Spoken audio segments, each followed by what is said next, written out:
like that. Alright, welcome to episode 25 of the Beer Bullshit Show! Whee! I am the host, Chris Bennett, and we have another repeat offender in the guest chair tonight. But I want to hear all these wonderful Pork Fest stories that, people been talking about. I remember nothing. So, without further ado, Nick and Ruby, since you just smashed down the thing of mahi, what y'all drinking? Tonight is Knob Creek. Dogfish Head? Oh, yeah, and we have a bottle of Dogfish Head 120. Woohoo. Never had it before, and we'll probably drink a Heady Topper here in a minute. Wow. Yeah. But right now it's Knob Creek and seltzer water on the side. Like, you don't mix that shit together. Whatever. So, this is what it is. I wish I could take a swig from you guys. And Pork Fest, I don't remember shit.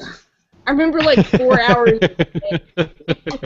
All I remember is like waking up and being like, I got a hangover, I need to start drinking. Exactly. It was like I need food, and then it's like, where's the booze? Because I feel like shit. And yeah. So I don't remember a lot. Like, I know we went to Buzz's Biggie dance party, and I remember like the first part of it, and then like did some things. And then, like, I don't remember anything. And then I remember breaking my e-cig. I broke my e-cig.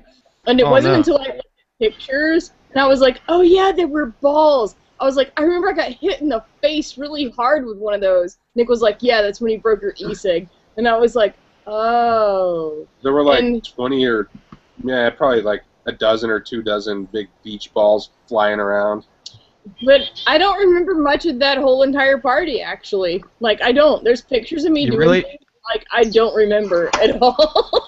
Apparently, I wore When you mentioned going to the big gay dance party and getting hit in the balls, I guess customary to elaborate that they were beach balls.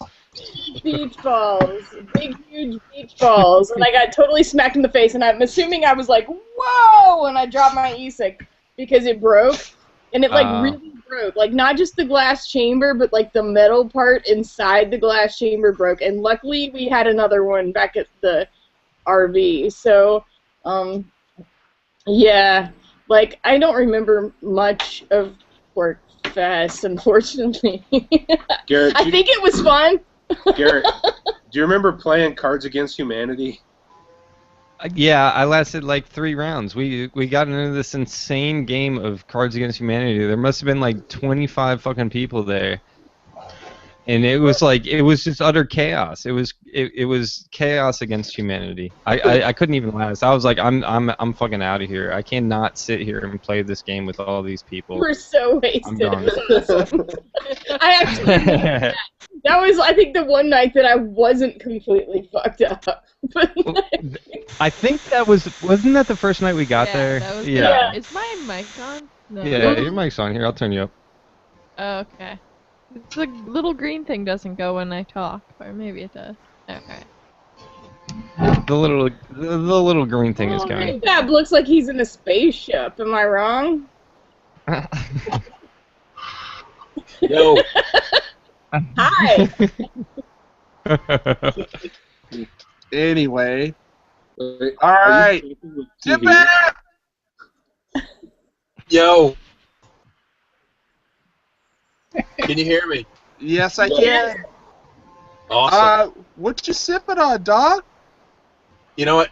Give me a second. I have to get it. I just, I'm in my car. I just pulled up at the Wi-Fi spot where I'm at. So let me grab my beverage. I'll be right back. I got some good shit. All right.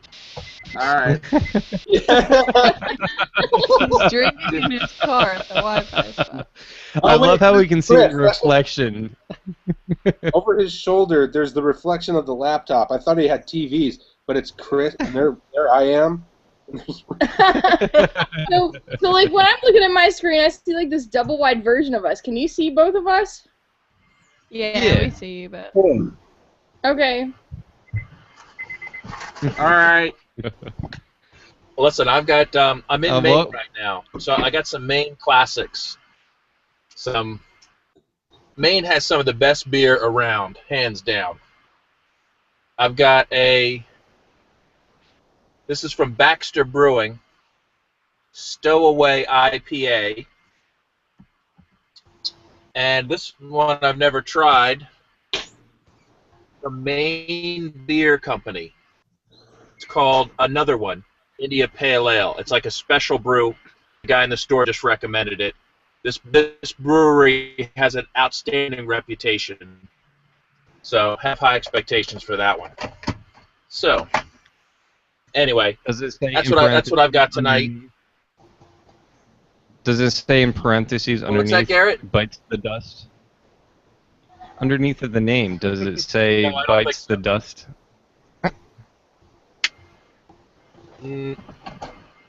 No.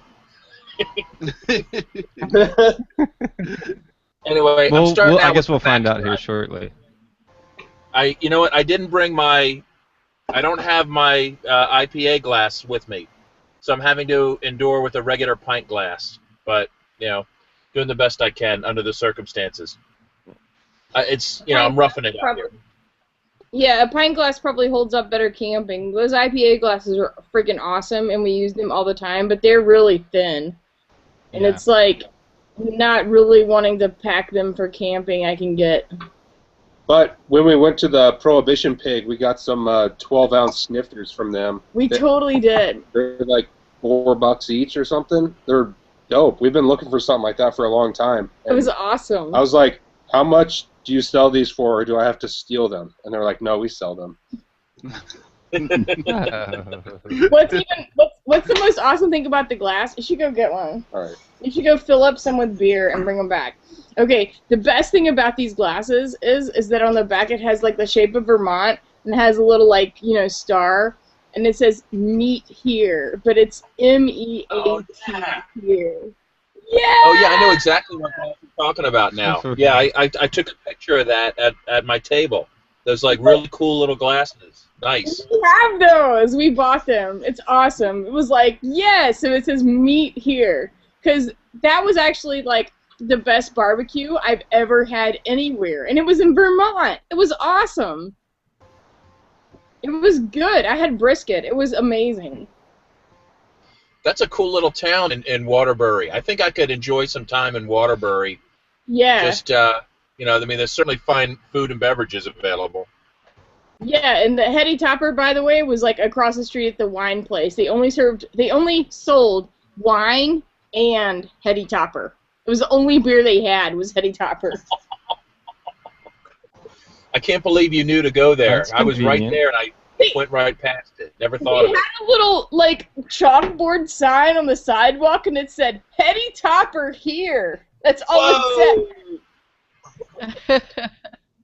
So we were like, oh shit! We walked around for a minute, and we were like, oh my god, Heady Topper here! We walked in, and we were like, Heady Topper, and she was like, over there. Awesome. Oh, that sounds. And we great. paid more than we paid more than if you could find it somewhere else, because who was it? Somebody else at Pork Fest had Heady Topper. One of your friends. Who was that? A couple of folks had snagged them on the way in. Richard Schwartz had some. I think he paid about $20 less than the case we paid for. So but it was worth it to just find it and not have to drive around Vermont to find it. So, because we totally Nice. sold. I love how Kitty. You love how Kitty I'm gonna make a. She's just hanging. Meat I was here. gonna say, did you let us try your Heady Topper? Because Probably. I feel like I did, but I was too drunk to remember it, and I'm kind of pissed. Yeah. During the Port Fest show, y'all were passing around the heady topper. Oh Made me god. mad. I don't think I remember. Mad. We were all Yeah, so fucked up that night. I don't Yeah. think that anybody did anything, honestly. Yeah, that was the night Annie and I got there, and it was raining its frickin' ass off. There was no question that setting up the tent was not going to happen, even though I tried, much to my You did dismay. try. Hey, Garrett, yes, you did. Can confirm. And you totally tried to rope us into it, and we were like, no, dude, it's raining. You can totally sleep inside. You don't have to set that up right now. No, I want my tent. I'm ready to go to sleep now. What was that? Like 2 o'clock in the morning? It was kind of That crazy, was after and Cards nobody Against was Humanity. gonna help you set it up in the rain. I'm sorry. We love you, but like we were like, here's a place inside, just go sleep. Like, Yeah. Wow, I love No, those new it's glasses. funny that I was listening to a podcast and heard somebody else talking about that. What? talking about what? Talking about me setting up a tent in the rain. Alright, it's like Cody O'Connor on Off the Air Live. He was How did talking he about it. know? He was like, I heard you were trying to set up your tent in the rain. Like, news travels fast at Port Fest. I don't even know It's who a small that town. was. Me. Really, but Yeah, somebody threw me under the bus at some point. I don't even know who that is, so it couldn't have been me. So there were just like 3 or 4 of us there. I so know. It was just wasn't like me. it was like me and you and Drew and Teresa, wasn't it? Hey, Dobby. Davi. Talk to Davi. Oh, you know what? I bet it was Drew. That son of a bitch. True. Yeah. Yeah, Oh definitely my god, true. you'll never believe Probably what Garen's Drew. doing. So Karen and Annie, Mhm. Oh, hey. hey, what y'all got tonight? Well, you know, honestly, I've got a bone to pick with everybody because I believe this episode was supposed to involve shit that we used to drink before we became beer snobs, or before we became beer connoisseurs. No. I thought that No, was I said I wanted to do an episode. I didn't say this particular one. Well, and now we have a 12-pack of in our waiting Yes. for the occasion. It's now like a 10-pack because we could barely finish the ones that we started drinking. Oh. We went and got a 12-pack. I got a 12-pack of Yingling yesterday. I was like, okay, well, you know, this 12-pack of Yingling costs less than a 6-pack of beer that I actually like. That's now sitting in the fridge, waiting for us to have another party, I guess, and then we'll to the people that didn't bring. And yeah, we drank a Yingling last night each, and it was Oh, like, it was oh so- my god, how did we used to drink this all the time? It's kind of like one of those go-to, like when there's only like domestic beer on the menu, like when you have a very selective menu, it's like, okay, we can drink a Yingling. And now I don't even think that can happen. I'd rather like a Coca-Cola Classic or something. Garrett, do you But drink any tonight, lagers at all? we say again. Do you drink any lagers at all? Any what? See, I just don't like lagers, period. So, I don't know, if you like lagers at all, Yingling's probably okay. Well, I guess.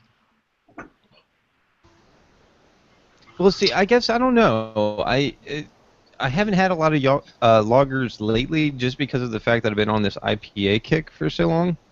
I'm drinking an amber ale at the moment. Got a good old-fashioned Rogue amber ale.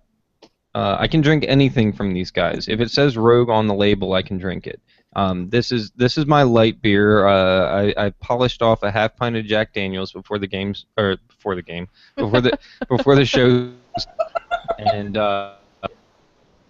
this is what I like to consider a light beer. I could drink these all day long and be quite happy and content.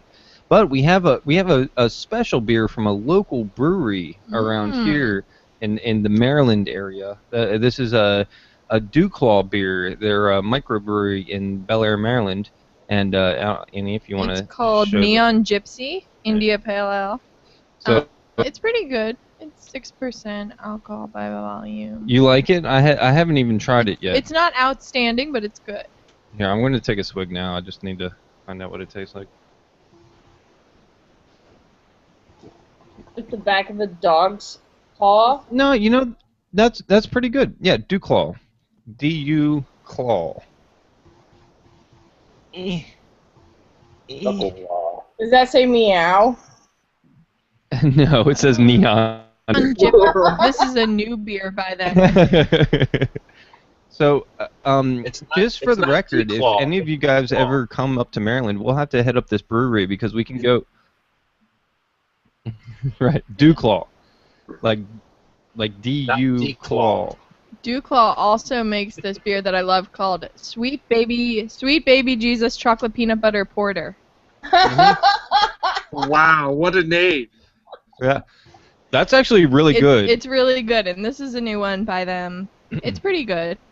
If I we- like Sweet Baby Jesus better. If we ever get you guys in Maryland, we'll go to Dewclaw. I mean, it's a whole restaurant setting, so we can sit down, we can have a meal and all that stuff, and we can order their samplers, and they'll come out with, I believe it's like 8 different like shooter glasses of their different beers. You can rip through all 8 of these and be nice and tipsy before you even order a beer. So it's kind of a fun thing to do if you're ever in the area. That's awesome. There's also, I don't know if we put this on the show, but another brewery here in Maryland is Flying Dog, Yeah, I like that. and Yep. we're going to Flying see Dog. a band we like at the Flying Dog Brewery, and apparently they have these special beers that they'll have only for the show. Yeah. So that's August 23rd. Pretty excited about that. Yeah, J. Roddy Walston. Walston. You in don't the have business. An extra bed? Say again. You have an extra bed? We have an air mattress and plenty of floor Actually, space. so it's about an hour away from us, and we have a hotel room that night. So if you guys want to stay in our hotel, come over. Mhm. It's like Western Maryland, so it's probably a little bit closer to you guys than we are. What's over there, Frederick? Yeah, it's No, right in Yeah. Frederick. Okay. Yeah, Frederick, right.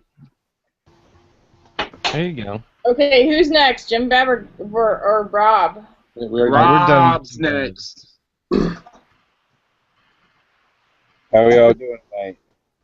What you sipping on, Rob? This is an Irish stout that I brewed back in February. I bottled it in the middle of March. So this is the first time I've opened one of them up. This is the first one right here. Oh, okay. So that's been fermenting for a while. Yeah, it's aging pretty good. I'd say, wow, by the taste of it, I would say that it's 7 to 8 range. Awesome. It's pretty good. It's got a Would you buy it? Would you buy Hey, it? Rob. Hey, Rob. what's up? I just about a couple weeks ago, I brewed up my IPA kit finally, and it should be ready in the next 4 weeks because it takes a little longer for an IPA. So, Right. and it's dedicated, and this particular IPA is dedicated to one of my bestest friends in the whole wide world, Angela Keaton from antiwar.com. He's awesome. It's called the Anarchist Bitch IPA. Yeah. I had the pleasure of meeting her at Porkfest. I got to hug her neck. It was awesome. I You saw hugged it her. for like 5 seconds.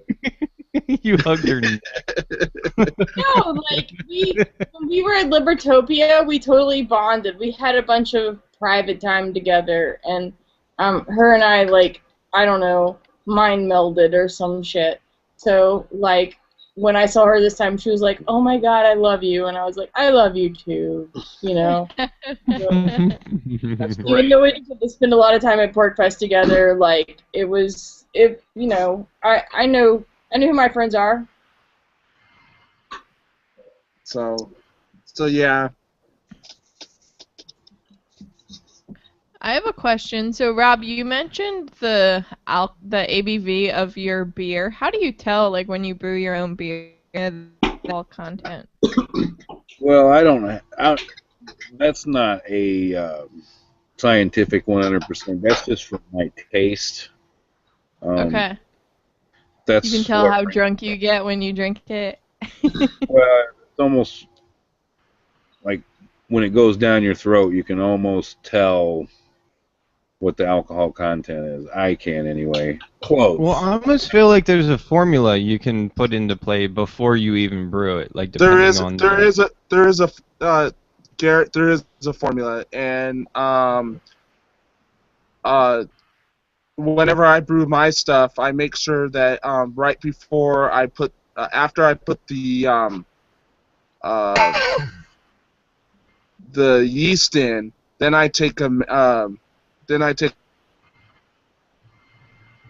is before fermentation, and then when it's fully fermented, and before you stick it, after you stick the priming sugar in, then you take a final measurement of what the APV is, and that's what you're approximately gonna get.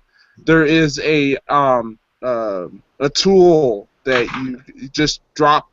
It's like almost like a thermometer, but you drop it into your fermenter before you put it in your before you bottle it or keg it or whatever, Hmm. and it'll tell you what your alcohol content is in that beer. Oh, okay. It's like a hydrometer. Yeah, it's a Okay. long tube thing. Yeah. I wish they had a burpometer, so then you could measure the burp I'm about to have.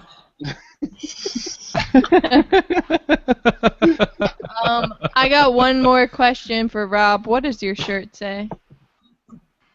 Nap time. Oh, Oh. okay. Nah. There you go. Cool. I like that. It's a double Very entendre. Nick just told me he had to go pee, but instead of like going inside to pee, he just totally went over there. The outdoors are our bathroom. Yep. So Just saying. So, like, I'm wondering what he's gonna think in a minute when I go over there to pee. That you're fucking weird. He's gonna think that I'm fucking weird. Did you hear this shit? Like, oh, so I can go pee over there too? I gotta go over there to pee, like through the door, not to the outside.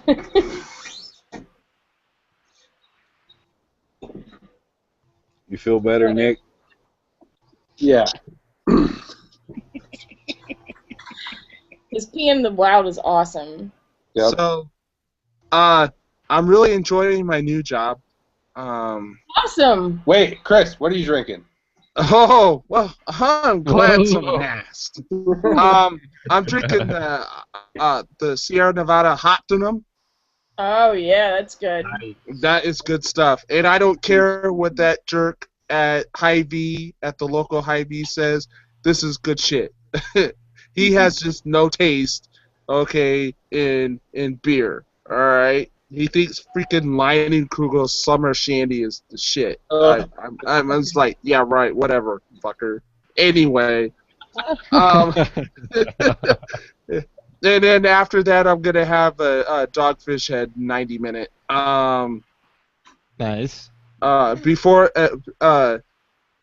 like I was saying, I love my new job. Last Thursday, before the holiday, I went back to the plant and to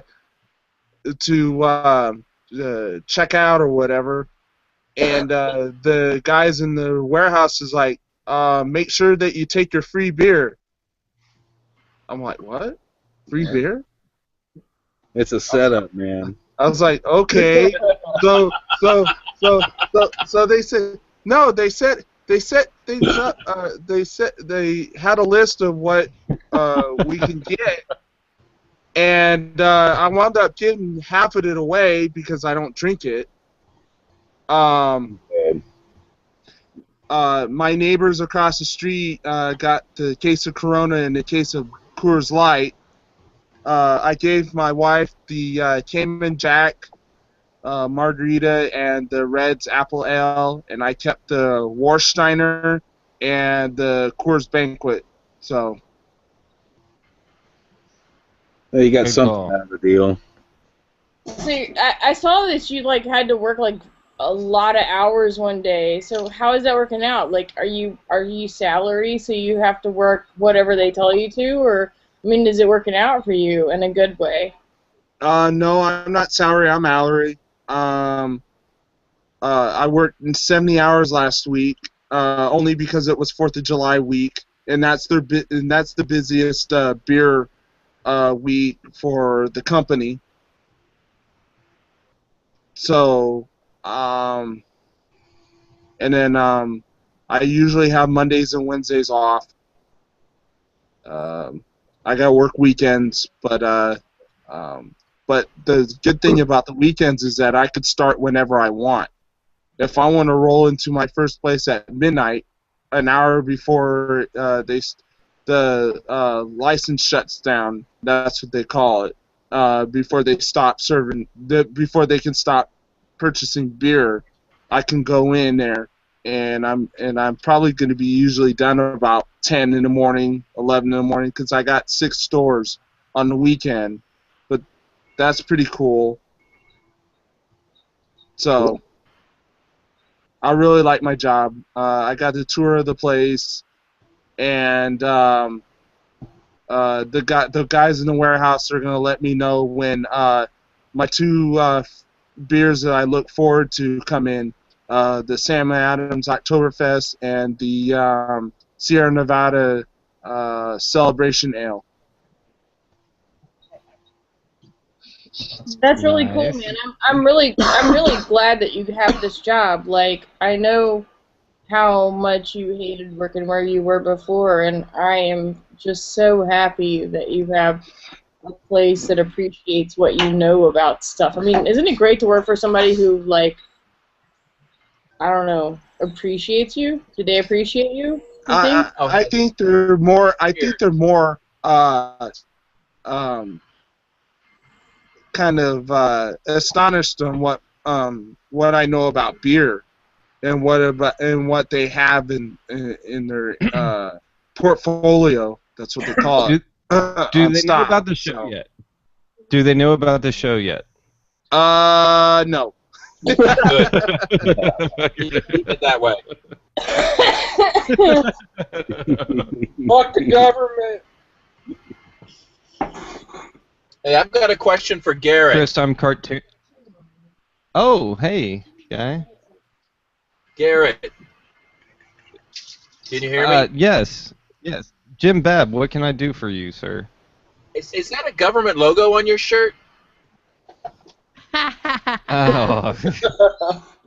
As a matter of fact, it is, and it is the only government organization that I actually give a flying fuck about. I'll tell you why. I'll tell you why. They are You hate space currently travel. purchasing. Go ahead, Jim Bab. It's because you hate space travel, or what is it that you like having a government agency that can keep us chained to the earth? What is it you like about NASA? Yeah, exactly. You know, in all honesty, it's I wear this shirt because it's ironic, right? I don't have a SpaceX T-shirt yet. You know, I don't have a Virgin T-shirt or anything. I don't have a Rich Branson or whatever the is Actually, T-shirt. Garrett, if I saw you walking around with that shirt, I'd think it was a Virgin shirt. Well, and essentially it is. It really, this T-shirt translates into. Let him finish talking, goddammit. Y'all all shut up. Talk. Well, here's the deal. Here's the deal, Jim Bab. I'm a big fan of space exploration, right? And so, considering the fact that NASA is now currently contracting private space corporations to lift their shit up into space, it kind of I wear this shirt to reiterate the fact that we are still stuck here on this planet Earth, and we shouldn't be. There's no reason in the world why we shouldn't be able to land and take a trip to the moon if we want, or if you know, it only takes months to get out. Well, maybe 6 months, I guess. But regardless, we don't have the space program that we need on this planet, and I'm kind of like, I'm totally over the whole like NASA versus Soviet Russia, blah blah blah blah, all that bullshit. The only reason we have a working, functioning space station out there in orbit right now is because the United States has been able to work with Russia and China, for that matter, to come up with some sort of a standard. I don't want. Wait a minute. You said we have a space station? You interrupted me. Now say something. Yeah. No. Wait. Oh, I just Jesus had to Christ, with the clarify hyperbole. before you go on. You said we have a space station up there? Okay. What was United that? Yes, States yes. government. Oh. You pay taxes into the. Yeah. Okay. Oh. Can I Seriously, are you going to trip me up on little right now? Little nuances. Look, Jim Bab. I'd like to make a point. That- It's a point. Can I make a point? Go ahead.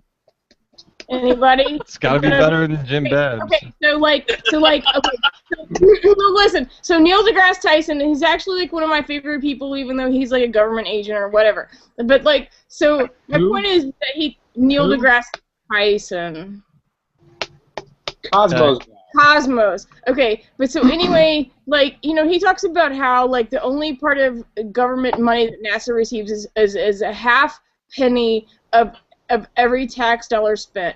And so Nick and I did the math one time, and we figured out the most that Nick and I gave to the government every single fucking year of our tax money to NASA was like $35. $35 a year. Okay? No, but like seriously, like what I'm saying is that like if I like am seriously interested in space travel, and so is Nick, and we love the stars, and we love this shit, and we love it. Okay? Like I would give like if the government wasn't taking more of my money, I would give a hell of a lot more than $35 a year to Neil deGrasse Tyson and the space exploration and all this other shit to like do what they need to fucking do. You know? But it's like the fact that the government takes my money and they do all this other bullshit with it. And so it's like $35, really? That's all that NASA receives of my space money? Like I want to give more of my money to space. Like can I All right, well hold on a second, Ruby. Okay. Yeah, you should give money for space travel. That's great, but remember, it's not like NASA's taking your $35 and using it to advance space travel. They're using it to inhibit space travel. They're using it to prevent. They're using it to prevent the actual development. If it wasn't for them, you'd be in orbit right now. Okay, like this all. It's like that. Nothing. There's no bigger organization holding back space travel than NASA and the federal government. So Whoa. It's what they take from us. Whoa. NASA. Well, hang on. Let me reiterate right now. NASA wants to be in space. NASA wants to be off this planet. It's the fact that the federal government stands in the way that they can't do that. Okay, you can't sit here and say like, oh yeah, NASA's just taking your money and putting it away and doing shit. They're using that money, that funding and everything to pay into private space corporations that actually have vertical takeoff and landing rockets right now that they can take off and land. Okay, they can go up into like 16 miles up through the atmosphere and come down and land in the very same spot. That technology is there. It just so happens that Obama doesn't give a flying fuck about, oh, we've been to the fucking moon. According to some people, that isn't actually true. That's crazy. You know, all I'm saying is like All I'm saying is that is like given the opportunity to actually spend my money where I wanted to spend it, that I would give my money freely and willingly to someone who was really willing to do space travel and space technology and all of that kind of shit. Like whatever involves space. Like I love it. Like I'd like to see the stars myself. And so like I would give my money freely to do those kind of things were it not for the government taking, you know, a shit ton more of my money than half a penny. It's worth more than a half a penny to me. Right. That's all I'm saying. Well, write a check to Richard Branson. Yeah. Pay to the order of Richard Branson $36 a year and mail it to him. I will do it. He really needs that He's money. awesome. No, I'm not going to deny he's awesome. Yeah, fuck that guy. He's just bazillionaire. He is. He can fund. Well, what? He doesn't need our Think money. Uncle Sam's not? You know, come on. Well, you know, do you even get my point though? I mean, Richard Branson doesn't force us to give him money. I No, know, he doesn't he even doesn't. ask for it. And he doesn't even need it. And so, like, my point is, do you even get my point? Is like, if the government weren't taking all this money, like, I would willingly give my money to space and exploration, like, willingly. Right. Much like, more than $35. If we could do line item on our IRS where it says $35 goes to NASA and $198 goes to killing brown people in the Middle East, I'd be like, no, fuck that. NASA. 233 goes to NASA. My point is this: is that even your money going to NASA is not advancing space travel; it's hindering space travel. So even if you said, you know what, I like the fact that NASA gets my $35 because I like space travel, doesn't make sense because NASA is going to use it to hinder space travel, not advance it. Yeah, but they do more than space travel. They do X-ray telescopes orbiting the freaking everything, and they put Hubble up, and that was awesome. You know how much cool shit we got out of Hubble. Except check out check out NASA's Instagram. Why don't you? Remember when they got the lens wrong in Hubble? They're like, "Oh, we didn't know it was metric." Uh-oh. Yeah, true. You know what? Everybody makes mistakes. Jim Bab, Bab. you're not perfect. Please don't pretend that you are. I saw a picture of you in a suit once. I know, really. It was like the suit. Yeah, could everybody just hold the phone for a second? Jim, I appreciate your question, and actually shocked. I went up on stage at PorkFest with a NASA t-shirt on and didn't get a bit of shit about it. I was waiting for it. I was ready for it. I was prepared to talk about it.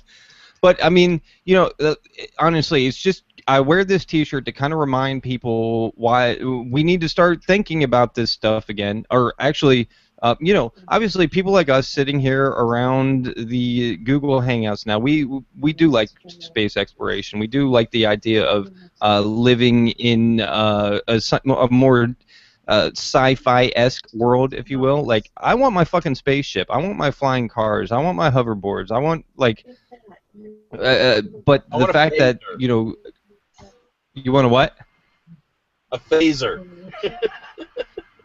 And who doesn't? And we're working on that stuff right now with these 3D printers. As you can see right behind me there, Jim Bab. I didn't win this one. I had to put this together myself, and Nice. and learn how they work, and actually figure out what G code means and how to do coding and how to export to G code and how to hook up stepper motors to a main board and everything. So there are people like me out there working on this stuff, trying to figure it out and trying to expand the technology.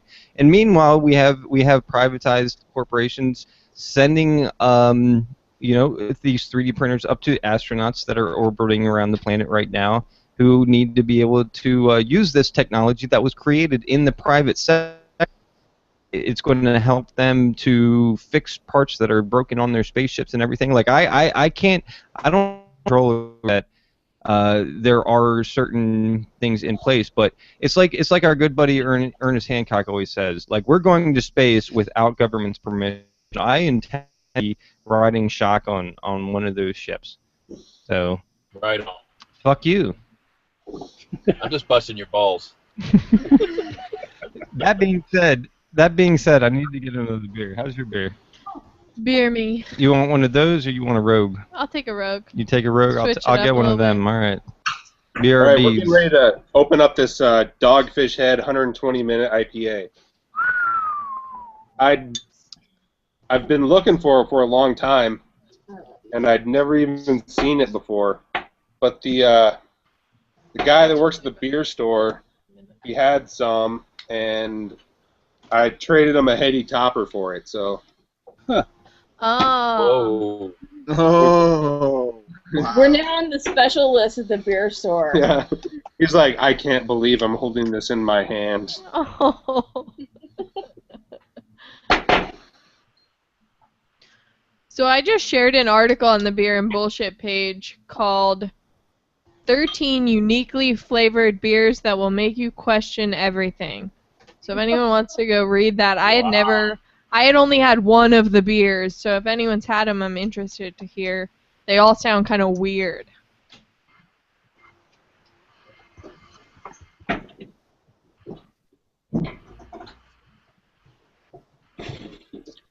This is what a 120 looks like. Pretty dark. It smells delicious Yeah, it and does. fruity, caramelly. I've heard it's just too much, though. We'll see.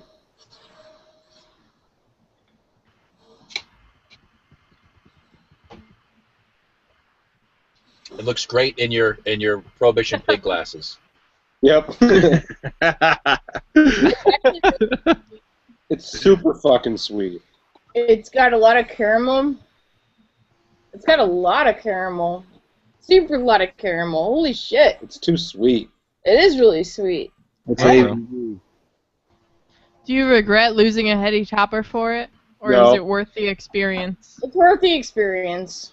It's not terrible. It's definitely not the worst beer I've had this week. So, And yeah. since we're talking about Heady Topper, it's a really good beer, but it's fucking hyped to shit.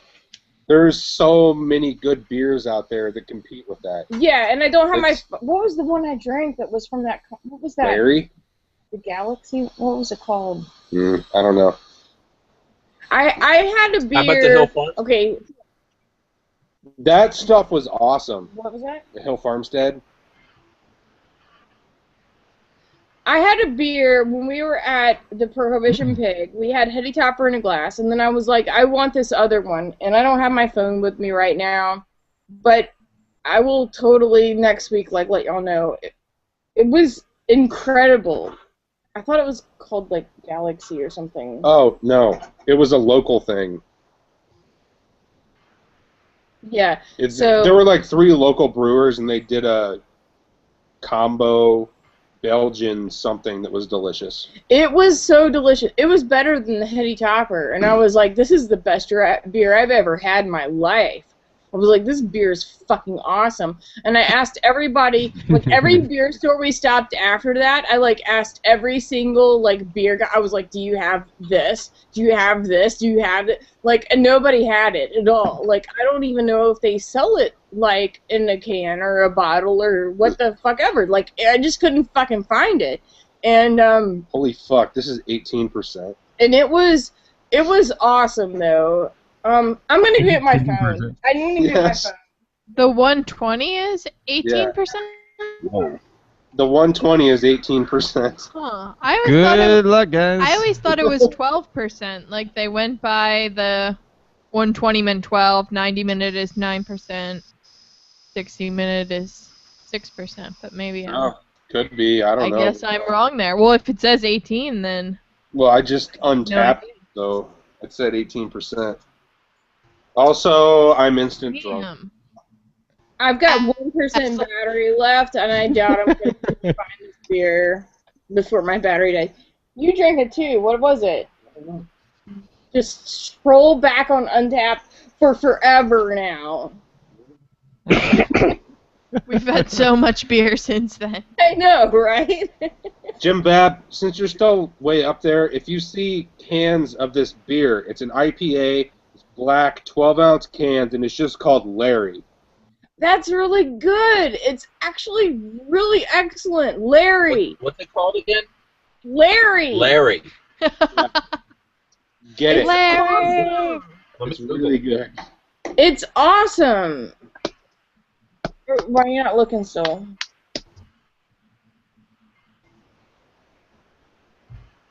So since everybody was talking about shirts and whatnot, I'm wearing my Free Ross shirt. Here, Oh, here. nice. Looks Here, good. here. Cheers So- to that, brother.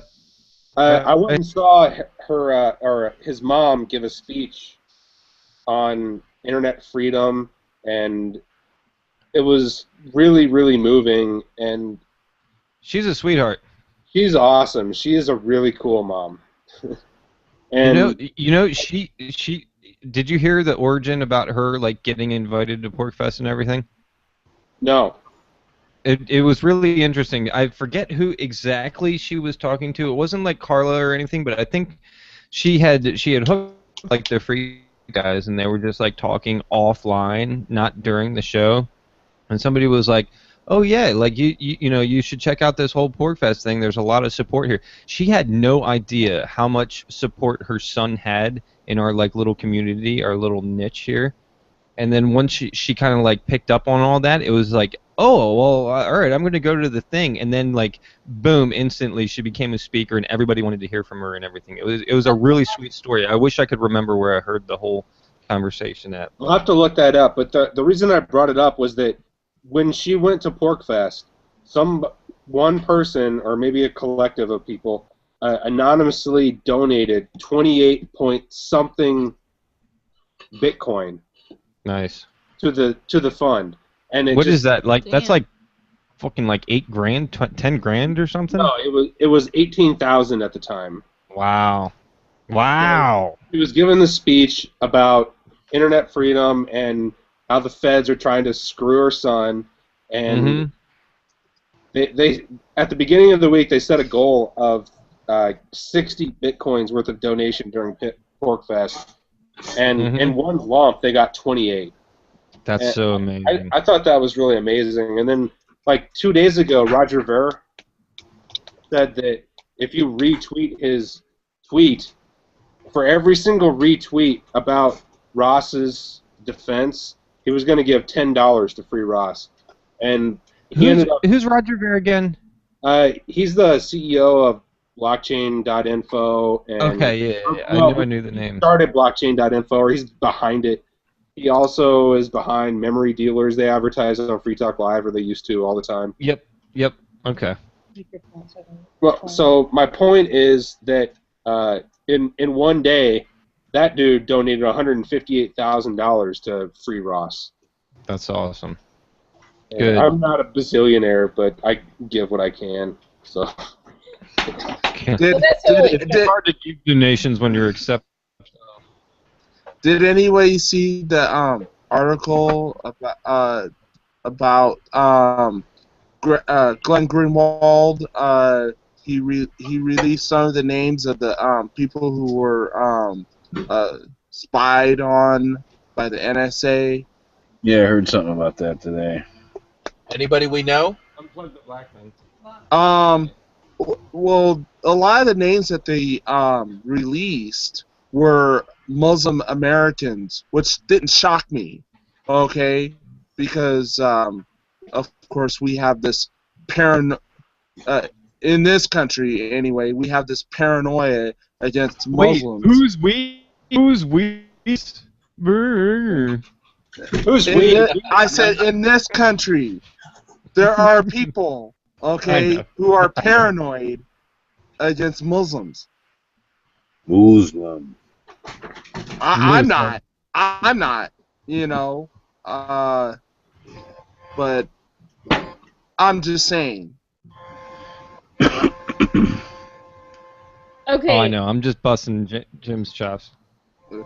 I have to say before my phone dies, the beer I drank that was the best beer I think I've ever had was the Zero Gravity Anniversary Ale. And Jim Bab and Annie and Garrett, y'all might be in the market to grab this beer.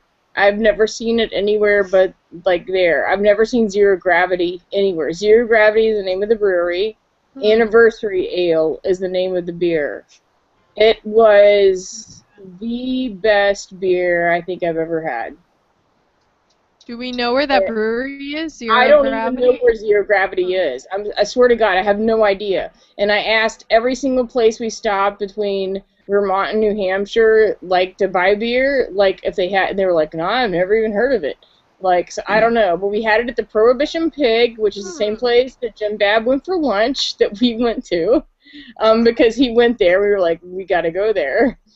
And, so I haven't even had the chance to look it up, but it was Zero Gravity Anniversary Ale was the one, and it was the best beer I've ever had.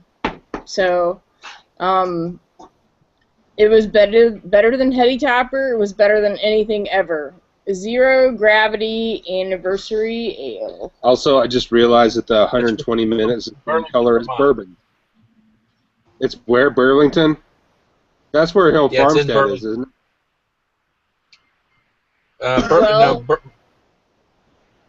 Hill Farmstead's out in the country. Burlington is like where like the city is. So I'll look for it on my way back in August. I'll check it out. I found that other one you mentioned too, the Larry.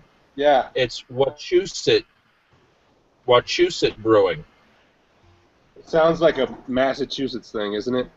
It is. Yeah, it's from Westminster, Massachusetts. It's fucking good, man. It's really good. We went to a gas station, and there was a sign up that said, "Are you here looking for Heady Topper? We don't have it, but try Larry." So I was like, "All right, fine."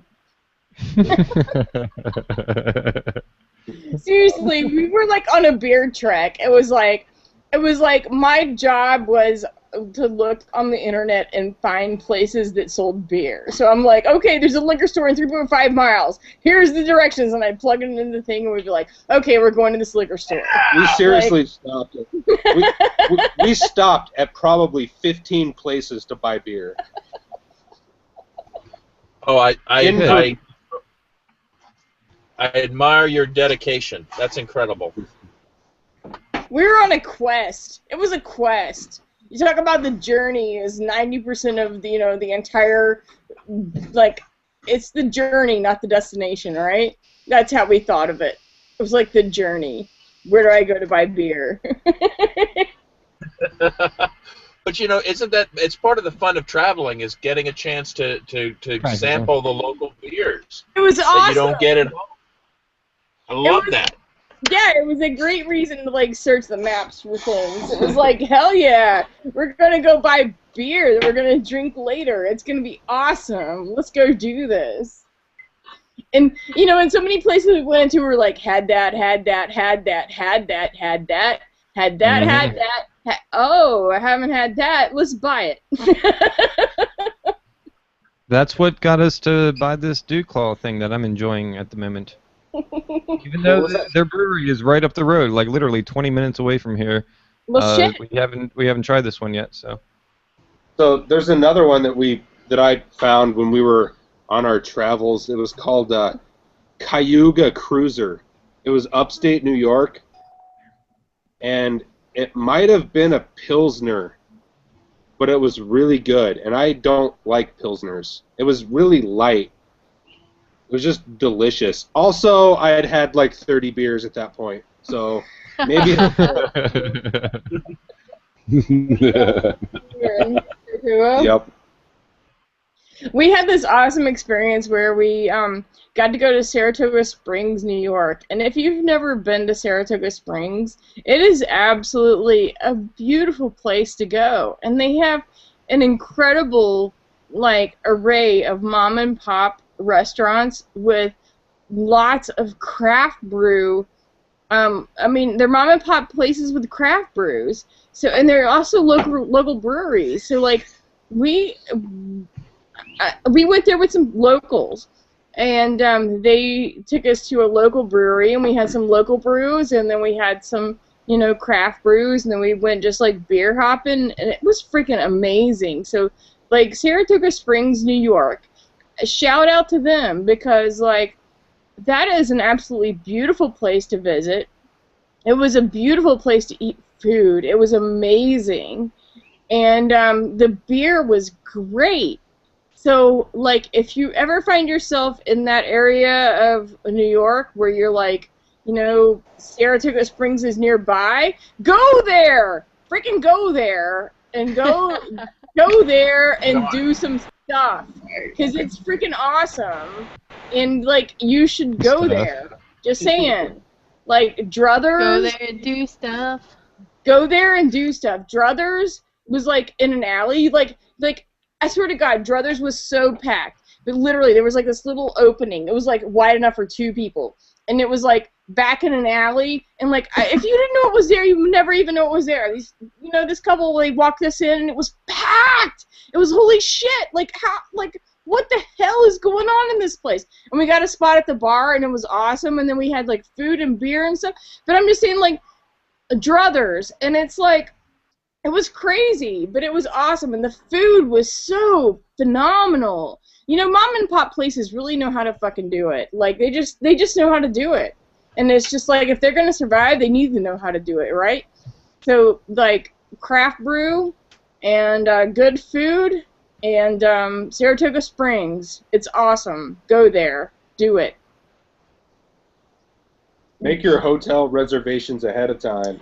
Or know somebody. Because on the way back, we tried to stay there, and there wasn't a hotel room for 100 miles. Hey, seriously, we had to drive another 2.5 hours to find a hotel. Damn. No, and we would have stayed with our friends, but they were out of town. Excuse me, ladies and germs. I'll be right back. So, Chris, with your new job, do you hear about, like, special new shit that's coming out?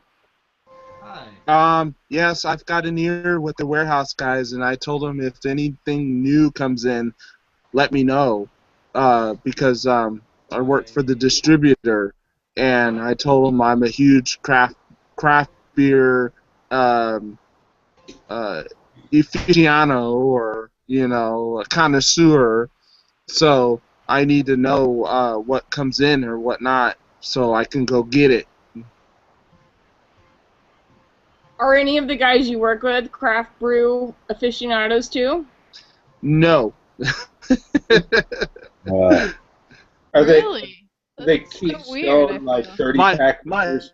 my boss is he lets me know what's going on, because he knows I'll buy it eventually, but none of the other merchandisers are the craft beer drinkers. One guy claims that he goes through an 18-pack of Miller Lite every night. So Oh, I believe it. I know people that with that kind of beer, people drink a case a day.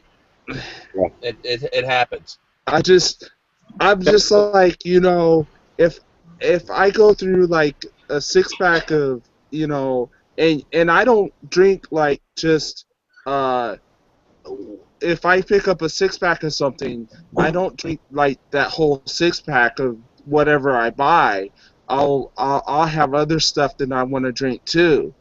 And if I go through 6 beers or 7 beers and at that particular night, I'm almost 3 sheets to win. So, and I like to be I like to have a variety of stuff. I don't like just drinking. Okay, well, I want an IPA, or, you know, a session or whatever. And in fact, I think Nick commented on one of my posts the other day about the ginger lemon rattler. Have you had that Boulevard one? Yes, that Boulevard one is actually quite delicious. It was freaking awesome. It came It in like is. one of their back room 12-pack sampler, whatever. Right. And there's another one I've been looking at, is the Amstel Rattler. That's supposed to be really good too. don't know. I thought that ginger lemon radler from Boulevard was just awesome. I was like, I didn't know what to expect when I drank it, but speaking of ginger, we've been drinking some mules lately. I don't know if anybody's ever had those, but we've been making these things called Kentucky mules, and you take a mug and you put a couple shots of bourbon in it, and some ice and a squeeze of lime, and you fill it with ginger beer. Not ginger ale, but ginger beer. And it's fucking delicious. It is delicious. It's so good. And actually, like, ginger beer is actually done in, like, it can be done in a couple of days, like a couple of weeks, depending on the level that you want it done at. And, like, I am looking forward to making some ginger beer because I love ginger. It's similar tasting to a ginger ale. The difference is that a ginger ale is flavored and a ginger beer is brewed. So a ginger beer is brewed with ginger yeast. It's brewed just like a beer, only it's with ginger and water and yeast. And a ginger ale is a carbonated beverage flavored with ginger. So if you're the kind of person that likes a ginger ale, a ginger beer actually has alcohol in it. It's not a huge amount of alcohol. It's actually less than a beer usually.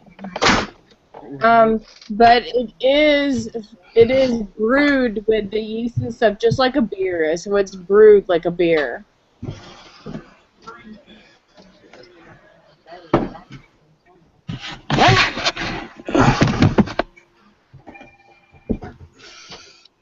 I dig the new outdoor studio at the Barnett Ranch.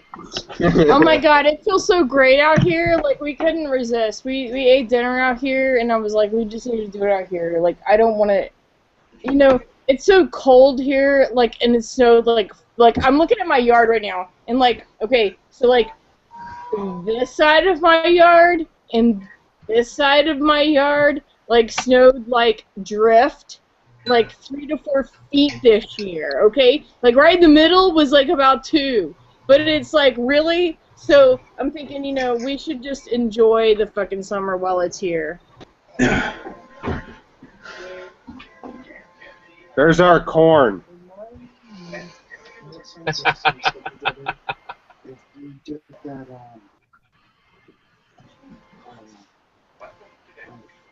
So I just wanted to enjoy our yard while it was here. Like, I didn't want to have to sit inside because I want to be outside where the skies are blue and the grass is green and the trees are green, and the flowers are blooming, and the corn is growing, etc., etc., etc. It's nice out here. Also, it's fucking 9 o'clock and the sky is still bright. Oh, and there's fireflies. Fireflies. Should I mention fireflies? Because fireflies are awesome. So the outside studio comes with shittier sound quality, but fuck it. I wish I could show you, my studio here. Unfortunately, I'm stuck in my car. I couldn't be, it's kind of like late here now, so I can't be like noisy and stuff. But unfortunately, I don't have any Wi-Fi at my campsite. But we're in this incredible campground on Mount Desert Island. It's on like the only fjord in North America. And this island, there's this like fjord comes up in the middle of the island. It's a completely, awesome place. Where are you? We just this year got cell phone service at the campground, but it's not enough bandwidth to do the hangout from. So, but anyway, so I get the car studio now for the next 5 shows. So where are you? It's Mount Desert Island. Mount what? Mount Desert Island. Mount Desert. Yum. That sounds delicious. It's pretty sweet. We just got here today. My first stop as I come into town is a place called Global Beverage Warehouse, which is like on the mainland, like right before you come onto the island. This is like my best. He's like my drug dealer out here. Like he hooks me up with, he pulls stuff out of the back. He knows what I like. He's, it's like he's always got something new. So I totally load. I posted a picture on Beer Traders today of my haul coming into town. Just we're so loaded. I mean, especially after coming from New Hampshire, where let's face it, the beer selection is pretty crappy in New Hampshire generally. I mean, Yeah. certainly around Porkfest it is. And then it was up in Moosehead Lake, and again, really crappy beer selection.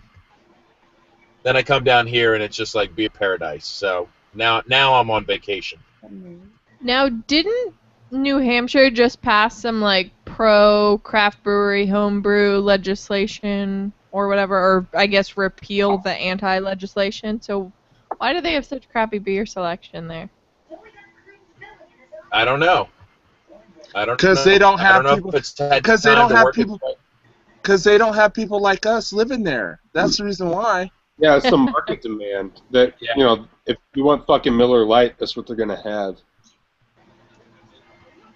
That's what they want to drink there. I think that's sad. I'm gonna cry now. Okay, like I cried about my prom. Cry, it's terrible. Why, New Hampshire? Why do you have some shitty fucking beer? Because they need more home brewers up there to establish more nano breweries. Okay, to get some beer out to some of the masses. And but seriously, they got a problem. Freeze frame. Uh-oh. So, stop. Jim Bab time. Do do do do. So when we were at Porkfest, we were on that thing Freedom Feud, which is kind of like Family Feud, and one of our questions was name New Hampshire breweries. And I think our team kind of failed at that. We got Red Hook. That was the only one I could think of. But apparently there were like 7 that we didn't know. So I just wanted to say this, that if you get the chance to drink this Dogfish Head 120-minute IPA, just don't. And just be prepared to be completely wasted when you do. It's so sweet. It's like liquor. It's so, just... It's so Nick, what you would say is that you would prefer the 90 over the 120. Yes. Yeah. But also, if you haven't had the 120, you should have it once, probably. You should have it once if you're prepared to slur every other sentence that comes out of your mouth. Also, speaking of New Hampshire, fuck that place, because I'm not going back unless they get toilets that work. Yeah, I think that's a concern of everybody. Apparently they're going to work on it, but I don't know what the solution will be. Did the toilet in the RV work after all of that? Yeah, but by the end, I thing needed to be emptied, or it wasn't emptying properly, because by the last day it was pretty stinky RV, and we were my God. I'm glad we're leaving. I have to tell you guys. So, like, I was in there taking care of this, and this was literally the last time anybody used the bathroom in the park. I went and stuck my, I filled the bowl up. You lift the lever. You guys remember all that. And so I stick my foot on the pedal, and it was like, it flew everywhere. Oh my God! Literally, shit flew everywhere. Like, oh my God! Like, it got on my dude. It was so bad. So like, I'm sitting there like grabbing like the little like the, it's like the dish rinse thing. I'm like spraying down like all of the toilet, like got like over on the shower curtain and everything. Oh my God. I know, that's why, like, Annie, that's why I was like, don't don't use that bathroom again. Like, but you know, like there was no plunger around or anything, so I guess it did get a little backed up, but luckily it was the perfect timing. Yep. I had to go change my pants real fast, but yeah, it worked out. Oh my god. Like, So, like, seriously, fuck that campground. So I apologize, guys. That was my dear sweet mother wishing me. I Well, see, and seriously- that's the thing too. It's like there's other freedom festivals popping up now. keep talking. There's other freedom festivals popping There's a up. whole bunch of other freedom festivals. There's a whole bunch of other freedom festivals popping up now. Well, Yeah. Like there's literally like a whole go on Facebook and look at their. Agreed. And so, like, that might Go ahead, honestly Ruby. have been our last Pork Fest for a little while. I mean, just because, like, Yeah. I think that, you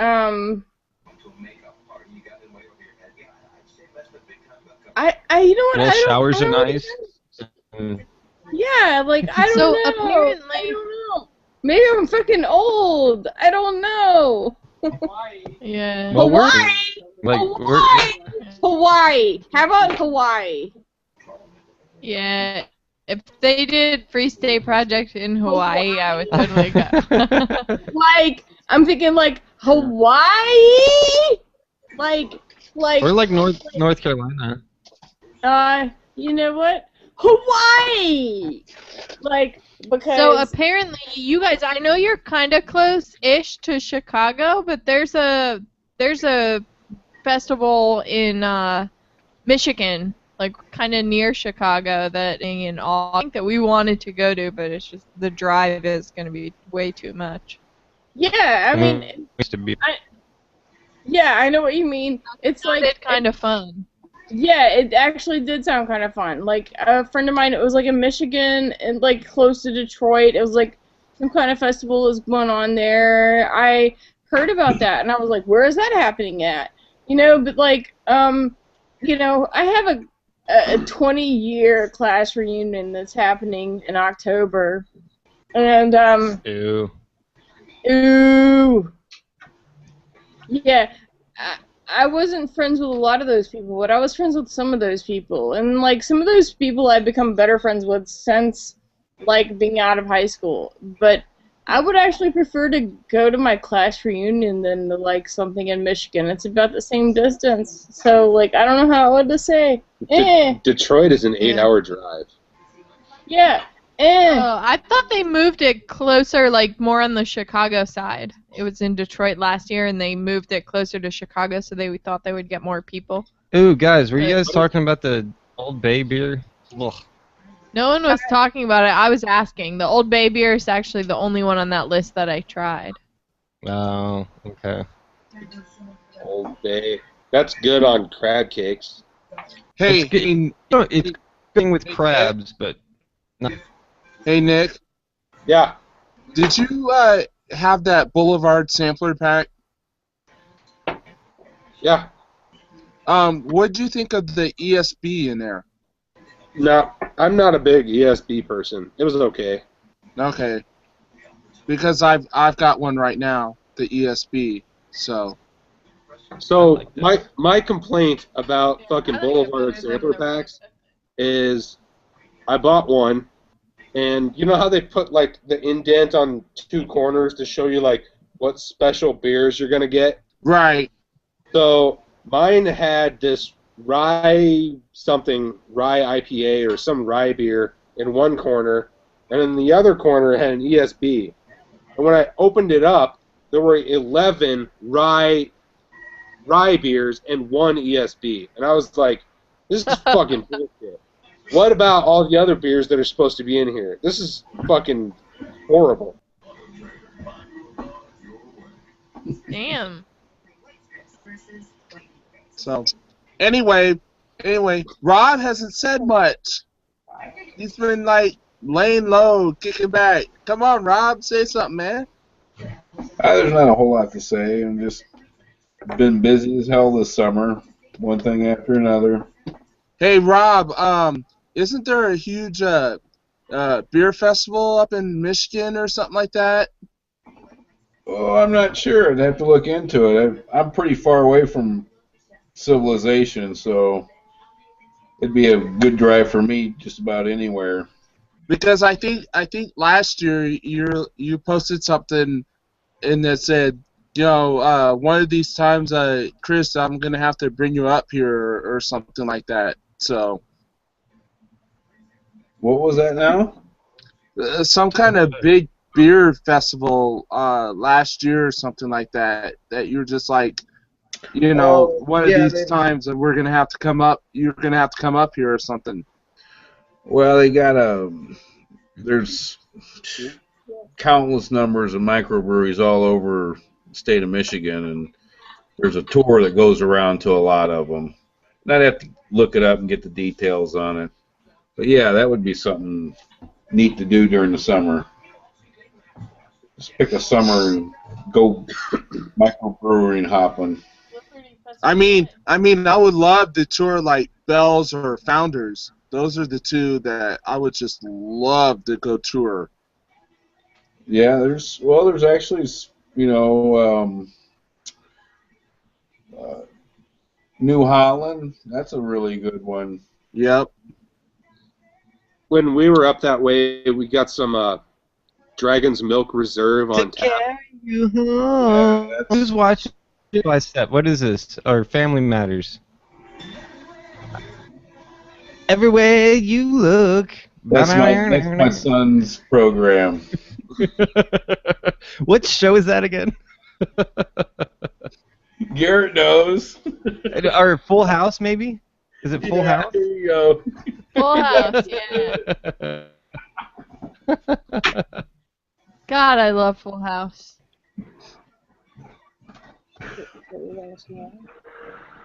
Okay, I'm sorry. I got distracted by I got all these warm and fuzzies from my childhood memories. No, we just got the New Holland Dragon's Don't want. Reserve on tap, and it's barrel-aged imperial stout brewed with chipotle chilies. Fucking delicious. Oh, who's Oh, that pretty beauty? puppy. Oh my god. Hello, Bob! Oh my god, give me a kiss. Oh, not That's Papa. Whoa, whoa, whoa, whoa, whoa, whoa, whoa, Speak, Speak. speak. She's lonely. whoa. Okay. What is that? Is that a boxer? No, it's American Bulldog. American bully. Yeah. Bulldog. Yep. We have a bully. Tell her to speak. I want to see her speak. Oh my god, tell her to speak. I want to see her again. Yeah, she don't speak. She doesn't speak? Oh, not Papa. Speak. Oh, such a pretty face. Speak. Fuck you. I'll not go speak if you tell it, but like I've been teaching him to tell me. So it's like tell me when you need something. So like it's Well, she does. She does, but she don't do it in a speaking way. She just pesters the hell out of your whines. Oh my god, my dog whines like a son of a bitch. Holy shit. Your dog whines too? It's like it's like all day long. I'm like, holy shit, what the hell do you need? It's like Aren't you like more powerful enough to kill any person, but you gotta whine? This dog here don't have a mean bone in her body. Our dog doesn't either. And like, what was Ruby funny? and Nick. Yeah. I was just gonna say I tagged you guys in a post about the Freedom Festivals group thing, Cool. so you can see all the shit going on in the country. I'll check it out. I just wanted to tell a story about my dog, which is like the first week we moved in here, like 3 days Carl Sagan. 3 days after we moved in here. Our dog's name happens to be Carl Sagan. Likes to say billions of stars. We call him Sagan. Okay, and Can't add you. Sagan. The first week we moved in here, it was pouring down rain. So for the first 3 days we moved in here, it was pouring down rain. I couldn't take him for a walk. So like the third day, it like wasn't raining, and I went to take him out for a walk, and I was like walking him, and there was this lady walking, and she had like headphones on. She wasn't paying any attention, and when we went out for a walk, like Sagan like jumped at her, like, "Hello, lady, I love you," because Sagan's like an awesome dog, and he's super friendly, and he loves people, and she like freaked out, and she was like, "Oh my God, your dog scares the shit out of me," and I was like, "What the hell?" You know, my dog's awesome. Like, he doesn't hurt people. And so we went for like a half-a-mile walk, and we crossed her again because she's like a marathon runner, you know? So she's like walking around the neighborhood, and she's all prissy and all that shit. And so she walks, and she's like stops, and she's like, "Is your dog ever going to be out by itself?" And I was like, "Well, no." And she was like, Not "Your dog now." scares me." And I was like, "Why does my dog scare you?" I was like, "For real? Like, my dog loves fucking everybody, you know?" And like, she was a complete bitch about the whole entire thing because she said my dog jumped at her and he scared her. But remind you, the first 3 days we moved into this house, it poured ass rain, and we couldn't take him for a walk. And so it was his first day out, like, where he could take a walk and take a shit. He was fucking happy, okay, you know? So it was like her fault for thinking he was fucking aggressive. He was just like, "Yay! I love this shit." I'm like that. Look. He's awesome. Yes, exactly. That's my point. And my dog doesn't lick faces, but he's happy. And so about a week after that, we went to this group. Like, this guy down the road, he saw us and he met us, and he was like, "You know, I have this beer party at my house. Bring a beer. Bring your dog, whatever." So we were walking our dogs one day, and he was having this beer party, and we stopped at his yard, and everybody was out there, like, in the neighborhood, like, I don't know, like 25 people. What do you think? No, 12 people. Nick says 12. Okay, 12 people and their dogs. And our dog was awesome. And so, like, 2 of the dogs that were there tried to start shit with Sagan, and Sagan was like, "I'm not having none of that." And he just, like, completely, like, sat down and shit. And so the woman who was, like, completely bullshit, like, at some point somebody was like, "Yeah, I've heard about your dog. I heard he was mean." And we were like, "Really?" And, like, it was just crazy because, like, everybody pretty much got him and pet Sagan, and Sagan wasn't mean at all, you know, and it was like the 2 other dogs that were aggressive against him, and one of them was hers. So it was like, "Fuck you, bitch." Also, that was the last time we went to their fucking beer parties. Yes. Fuck them. Fuck them. It was just like, really? Like, whatever. So. Chris looks like a Klingon.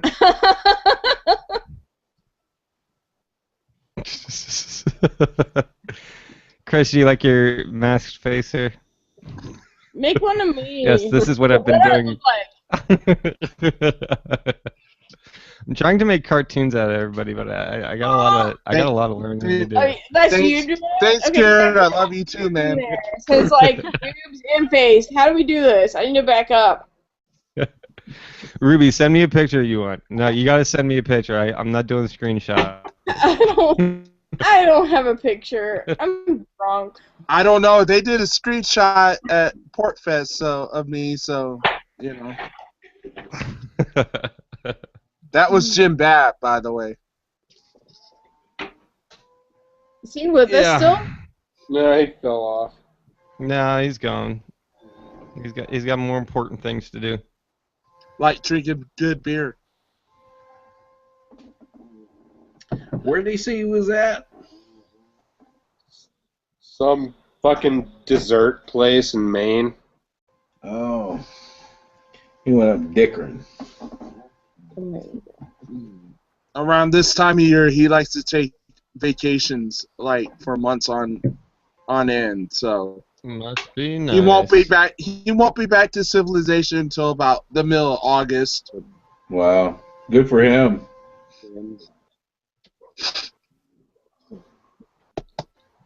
How's your cell phone there, babe? I'm trying to look up Liberty Fest, Pennsylvania, which was on the page that did you not find it? No, it doesn't exist. Let me see if there's a link. It's time for bed. That'd be bedtime. It is bedtime. Actually, it is because my computer's about to die. We have 3%. Yeah, and it's outside because we're outside. So I don't have anywhere to plug it in out here. So we're gonna tell you guys good night. Oh, and he's with my pigtail. Good night. All right. All See you right. next Bye. Well, week. good night, Love guys. you. Peace out. Have a Bye. good one. Bye. Sleep well. Mm-hmm. Now there was 3. Yeah. Actually, 4. Yeah. 4. We're 2 and 1. Well, Rob, I'll tell you what. This is a good point in the show to let you know what's going on. I briefly mentioned our little 3D printer back here earlier. Right. I don't know. Are you a tinkerer? Do you like to make stuff? Are you into Well, electronics? I've never been anything like that kind of tinkering. But like previous shows, you were showing about models and stuff. Now I can do that kind of tinkering, but as far as Okay. that kind of tinkering, no. So you do a little bit of work in the 3D modeling world? Is that what I gather? No, like No, regular no, ones, no. like your cars. Like models, like the models that you were putting together. Yeah, when you were making Oh, my cars. cars. Yeah. Yeah. my Your Legos, maybe. That's about the extent of my tinkering. Like this guy. Yeah. There you go. There's my tinkering. Yeah. This is put together. I don't know. I guess you see the sparkles too well. I gave it kind of a prissy paint job by accident. But yeah, I really enjoyed putting this thing together. It's pretty detailed once you look at it. The hood doesn't pop up or anything. This was the first model I put together that I didn't have to put like an engine together. It just like the transmission and the transfer case down here. But it was fun. It's got its little snorkel. I don't have a Rubicon myself, but I'm interested in that. Tell me about it. Well, you see, the interesting thing about this machine behind me is, you know how when you get these models, they come out, it's like a rectangle with like all the different parts connected to it. Right. You gotta like snip off the parts and kind of sand them a little bit and then paint them and everything. I could essentially make all of those parts for this thing out of this 3D printer here. Sweet. Here. Annie will get a kick. Annie, grab your the 3D printed thing you got. I'll get it. It's like, I don't know where it is. So here is a little device, a little ingenious device that somebody printed out, and I'm going to bring it up real close to the camera here so you can see. This is a bottle opener. Okay, it's a simple. This is a very, very simple thing to print out on a 3D printer. Basically layered up, layer by layer by layer by layer by layer. That's the profile view of it, and they put like a whole bunch of these layers together, and then they stuck a penny. I don't know if you can see that penny, and that's what actually lifts up on the cap of a bottle, so you can be like plink. And I thought that was a very interesting use of a 3D printer because, they actually had to leave this space open to stick a penny down in there, and you can hook a lanyard to it or whatever, and you always have a bar. Now here's a little bit more of a sophisticated thing that was made out of a 3D printer. That's a gear. This is actually used to make another 3D printer. So this will actually connect to a stepper motor and move as like your program tells it to. So basically what that does is it'll tell this access here, I guess.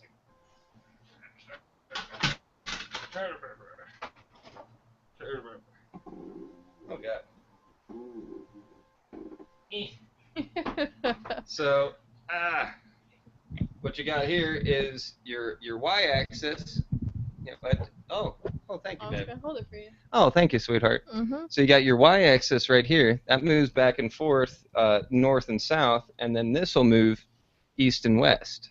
Right. And then these two stepper motors up here at the top move this whole thing up and down. So you tell the computer, you take your little 3D or whatever, and it'll print basically whatever you want. Like this part over here, this part up here, all these white parts you see everywhere were printed out on another 3D printer. And so basically, I'm going to put this down, it's kind of heavy. This is replicating machine in a sense. It's not so, don't worry. We're not going to wake up in the middle of the night and have these things taking over or anything like that. But I can, once I'm done putting this thing together, I can print out a whole nother parts kit and send it to a buddy to build another 3D printer or build another 3D printer myself. But so that's just some of the parts, and then all the rest of it you have to... So he got the parts, and then pretty much everything else he put together himself. So...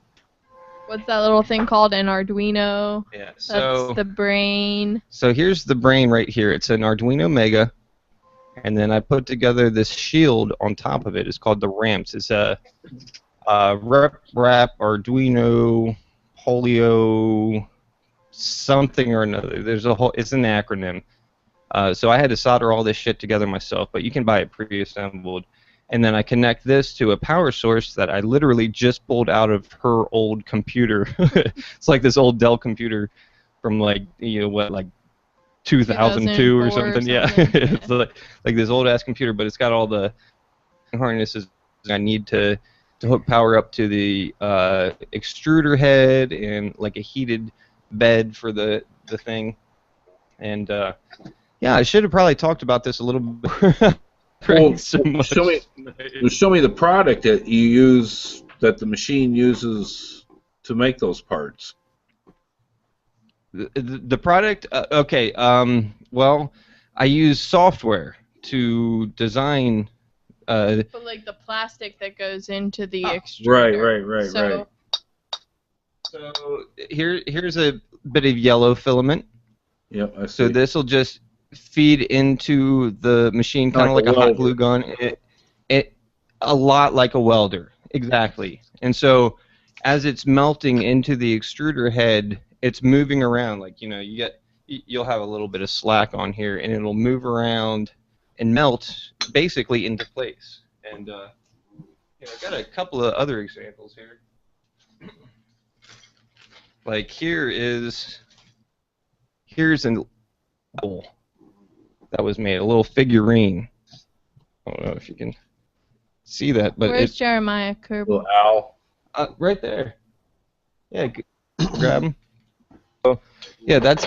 Oh! I hope that was empty. Okay. So yeah, that's like a little owl there, and shit, I've got a couple more of them. Here's like just a different color one. Here's one where they attempted to use two different colors. Like they got halfway through the white, and I guess they ran out of color, so they put like a green filament in on the top. I don't know if you guys can make that out from the camera or not, but it does change color there. Yeah. Now she's got a great example in her hand. This is not from a plastic filament 3D printer, but it's a different sort of 3D printer. A really fancy. Yeah, it's like a $3,500 to $10,000 3D printer, but you get Kitty's having fun. You'll get stuff as deep. Yeah. Is having fun. Oh yeah. Yeah, she loves playing with wires. I had to kick her out when we hooked up power to the equipment. But you see how detailed that is? Yeah, where'd you get that at? Well, this was actually a Christmas present from my dear sweet babe over here. And she thought this thing was going to be gigantic, but as you can see, like here's my mouse. It's not much bigger than a mouse, and I guess she thought this thing was going to be like 12 inches tall or something. Yeah, I thought it was going to be really cool, but he was still pretty impressed by it, I guess, because I love it's 3D printed. And it comes from like my favorite computer game ever, Kerbal Space Program. Here's my question about that. Now, do you think that guy was 3D printed fully assembled like that, or did they 3D print parts and glue them together? No, this is all one solid piece. Damn. It comes from a different Like, this is not plastic. Yeah, and they must have had all these different extruders to do all those colors and shit. Or maybe Well, not. you're getting ahead of me, Okay. because this is built out of something that's called a laser stinter. So this guy was sitting in, well, I can't say he was sitting in. Started with a bed of sand. Lasers came down and they inframerly beam into sand, and then the bed rises a, and then they do another layer.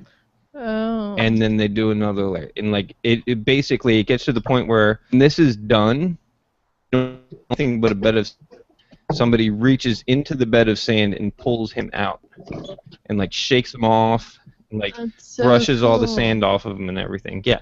Wow. Yeah, I had no idea. if you got an extra 10 grand laying around, we can go buy one of these 3D printers. This is high. It's a very like high detailed, like, as you can see, there's multiple different colors in here and stuff. That's the very top end of 3D printers. This And is how long would that take much to more make? low end. Hour tops. Really? I don't even think it would take an hour. Maybe a half hour. But like so we're back on like the low scale of things. Like this here is a whistle, okay? And I don't know. Here, I'll let you. There's a ball in there, so this actually works.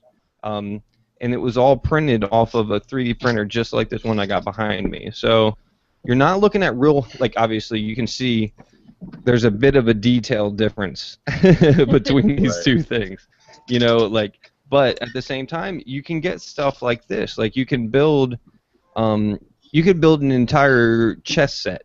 Have your own custom chess pieces or whatever. Or like there's a lot of people that are into those like those board games where they like paint and model their own little things. Like they're down there like painting everything. You could essentially 3D print all that out and print it paint it yourself or whatever. The really cool thing about it is you can get stuff like this. This is a Braxton stepper motor. As I drop it, so this is a part to a 3D printer. It literally is limitless. Like this is something that you use to hold an end stop on another 3D printer. It's it's the shape of an H. As it's printed, it puts these little holes in the side of it so that you can mount it to different stuff.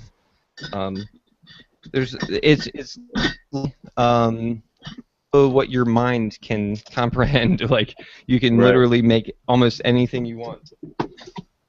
And it's a very exciting world for a guy like me. Like I spend all day long designing,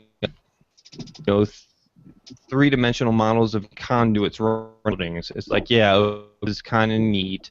It's like working inside of a video game or something, but there's no end product. Like I'd much rather get to the point where I'm printing out little shit like this, little owls and stuff, or whatever model, whatever little figurines I want.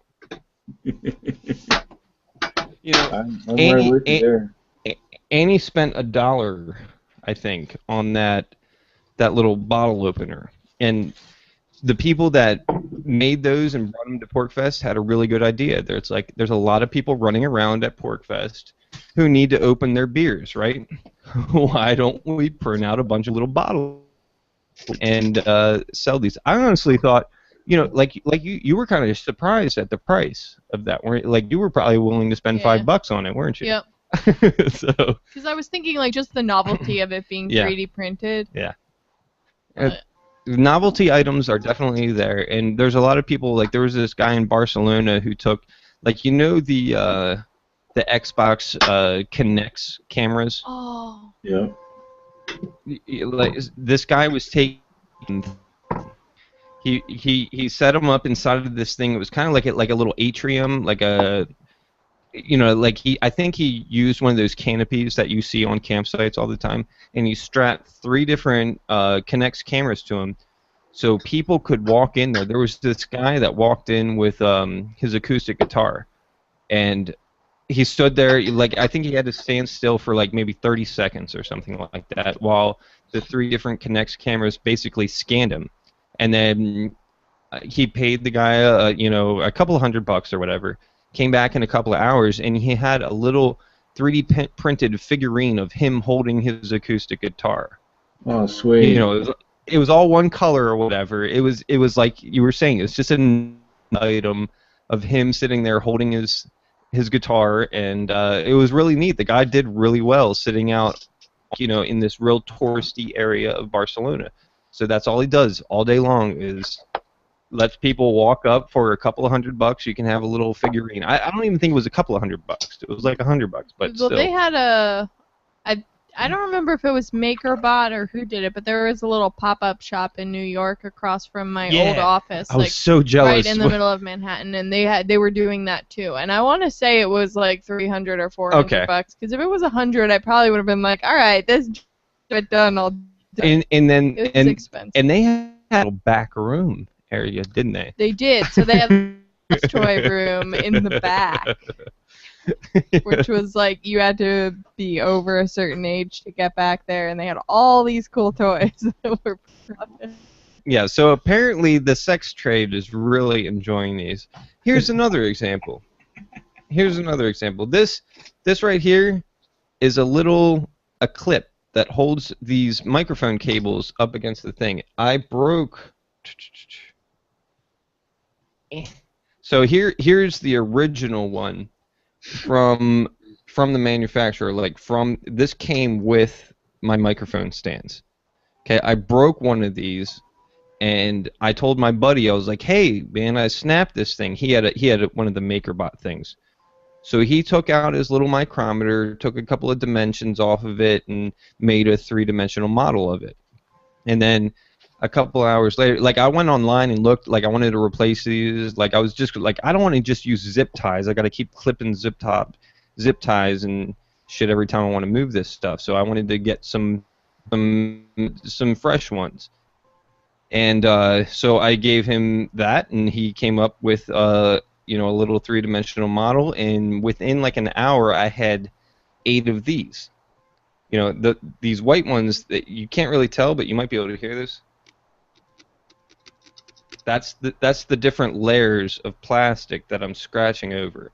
So it's not the prettiest thing in the world, but it serves it's a very functional tool when it comes. I've got 8 of these now.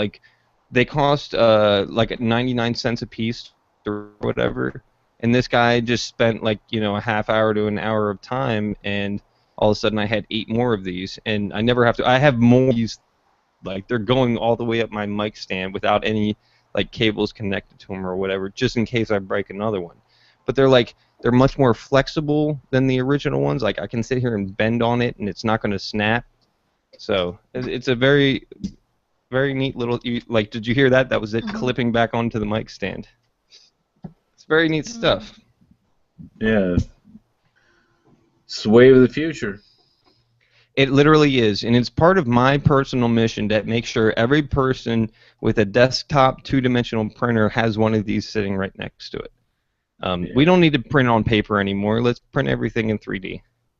If you break something in your household, it's rather than running out to Home Depot and spending MSRP on this replace.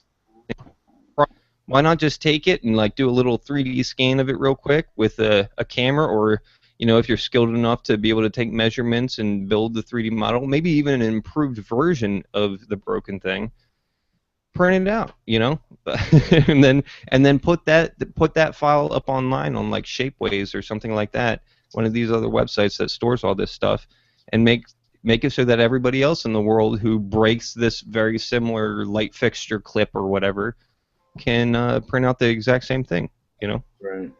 Fuck the manufacturers. Let's do it ourselves. Yeah, they're the ones going to be fighting it. Yeah. Well, they already are. And I'm assuming, Rob, you've seen some of the 3D printed guns and stuff that are coming out here lately. Right. What was the one we keep on seeing at Porkfest? The not the Judgmenter. I don't remember. I wish I could remember I what just it's know. called. So was it Shapeways that banned the? Yeah. They banned the blueprints from guns gun parts being put up on their website where they kind of share all their blueprints for 3D modeling. Right. And they've banned guns, which is kind of shitty. Yeah. All right, hang on. I'm finding it. Here it is. So here I'm gonna share. Oh, the Liberator. The Liberator. Here it is. I'm gonna share my screen here. Where is it? This one. So I don't know if you can see there's the Liberator right there. You know, this whole thing right here was printed out of one piece of plastic. This whole thing was printed out of one piece of plastic, so it's essentially two different parts. There's one solid piece of it. You know, there's the round that goes in there. Oh, what? Look, we got a little one on a turret here. Look at that little guy. So there's just, you know, somebody had one of these at PorkFest too. Now, so here's a couple of different that's components cool. of it. Yep. And you know, it's just it'd be very neat to be able to print one of these out in your own head. Like everything here is plastic. And you can print out all of these different things. Like, see, this one was done with a real high intensity printer. It's nice and smooth and everything. Now this one looks like, okay, I think this was a metal one. This is some of these all guys. metal 3D printed guns. Yeah. Some of these guys have figured out how to do it with metal. Yeah, it's a based off of a 911, but that obviously you're not going to be able to do with the printer I got behind me, but. Yeah, so here's one with a couple of different barrels ready to go, just in case you blow one up. It looks like they're shooting 9mm out of it. Very, very cool stuff. I remember that movie. Red. Yeah. So it's pretty neat stuff. Like you can see, like, you know, it looks like they print out a whole bunch of this part right here, just in case it blows up. You can easily replace it real fast. And like here, another, you know, that's a model we created for a 3D printer. Like I always wind up going back and talking about guns with this stuff. But all right, so here's they're making 30-round magazines. They were selling a lot of these at PorkFest too. So no shit. Just very, very interesting stuff. Oh, there you go. Liberator with the porcupine. So okay, so there's some of the internal components that you out on a 3D printer. So Rob, you let me know, or I'll let you know when I'm done making this thing work, and let me know when you're ready to build one yourself. Yeah, I'm not so sure about that, but I sure would like to have one. Yeah, well, you know what? If you got the money for it, you can buy them right off the shelf. They got plug and play capabilities and everything. I'm glad to see so many of They're these. like what? So to buy one of the cheaper 3D printers, You could buy or you could buy the rep wrap, the thing that I'm building right now. You could buy a fully functional one off of the internet for about $800 to $900. okay. Basically, like you buy it, and all you got to do is hit the software on your computer, and it'll work for you. But I didn't want to go that route. In the end, I probably got about $400, maybe $500 into this thing right now. But it might have been like as much trouble as I've had getting this thing together. Like, all right, so here's a picture. This is a maker bot. You can buy one of these. Oh, those are so bad. But it's $3,000. This machine right here, actually, this is the MakerBot Replicator 2. So I think this is closer to like 5,000. You get money back if you do it the right way, but. Now we lost Jim Babb, but his daughter won a 3D printer. They were at some conference, and she won it. And I don't remember what kind of 3D printer that was, but she was printing out like little magnets and stuff that she was selling at PorkFest. Mm-hmm. And, lucky little girl, and smart little girl. I know. I was giving Jim Babb some there about how I had to put mine together when I didn't get rewarded one. Yeah, I think he let that slide. I know. That's because he had already given me so much shit. about the NASA T-shirt. Oh yeah, and then she won the Agorist pitch at PorkFest too, which she won a bunch of gold, I think, and She won an ounce of gold. Yep. and she won that like talking about what kind of business she would run with her 3D printer. So Jim Babs knows how to raise them right. I haven't seen any info on it, but and see that's the thing that kind of kills me. It's like, so Jim Bab, I'm sure your daughter figured out all this stuff on her own, and you had nothing to do with it. So there's me tinkering with my Rob. I believe that's the picture you were referring to earlier. Yeah. Yeah, a lot of. I get a lot of excitement out of people about every time I start posting about this stuff because I'm surprised I've gotten as far as I have in this project, but it's a neat world. I've actually got a paper of lineage from the printer that made the parts for this one, and then basically its parents, the printer that made the parts for the printer that made the parts for mine. And Right. then I believe the next step up is the actual original rep wrap. There might have been one or two more along the lines. I think I have basically a great grandchild of the original rep wrap or something like that. I gotta look up the paperwork or whatever. But it's kind of neat because everybody likes to keep track of all that stuff so they know. Where it came from, sort of thing. Like, do you have a purebred rep wrap or is it a mutt? Right. It's a very neat world to be in. Yeah, it's pretty interesting stuff. Now, you got any kind of schooling to do that kind of stuff, or is this the stuff you just learned on your own? Well, I'm standing on the shoulders of giants. That's for sure. I do a lot of reading online. I probably spent maybe 3 hours today just watching YouTube videos, like multiple different videos, and some of them I watch over and over again, just trying to figure out all the electronics and stuff. That's like I put the thing together in a couple of days. That part was easy. The mechanical components of everything was easy. It was when it came down to figuring out how all the electronics and everything work. How to upload the firmware to your Arduino, how to hook up the power to the Arduino, how to hook up your computer to the Arduino. All that stuff has taken a lot of trial and error for sure, and I've used a lot of bad components. I was wasting a whole bunch of time yesterday because I was using a bad power source, and it didn't occur to me today when I figured out power source that I realized, okay, Amy, sorry, I got to rip your old computer apart and pull the power source out of it so that I can make this thing work. But now, I mean, remember how thrilled I was once I tested that? Yeah. I was jumping for joy, like, woohoo, we finally got a power source that actually works. Like, this is gonna be great. So your formal schooling comes in handy, or will come in handy in one aspect, the Sure. 3D modeling. Absolutely. I did go to trade school and I learned how to do AutoCAD, computer-aided design and drafting. I spent 18 months there. I've been doing AutoCAD type work for the past 10 years.